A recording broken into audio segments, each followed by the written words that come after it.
এটা হচ্ছে স্পেশাল একটা সস, মিষ্টি দই আর হচ্ছে সস দিয়ে আমি একটা সস বানিয়ে নিয়েছি। আর এই যে পাউরুটি আর মাঝখান দিয়ে সবগুলা কেটে নিয়েছি, সবগুলো এভাবে কেটে নিয়েছি। এবার আমি প্রথমে এই সসটা দিব।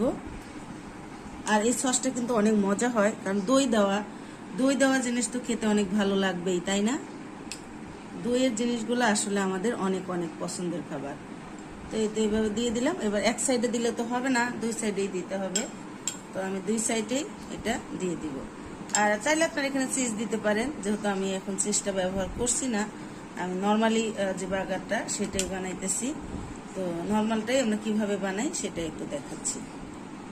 একদম ঝটপট, যখন মন চাবে তখনই আপনারা এটা তৈরি করে নিতে পারবেন। বিসমিল্লাহ বলে এই যে প্রথমে আমি এটা সস দিয়েছি, তারপর এটা দিয়ে বাস হয়ে গেল। এবার ওভেনে গরম দিব।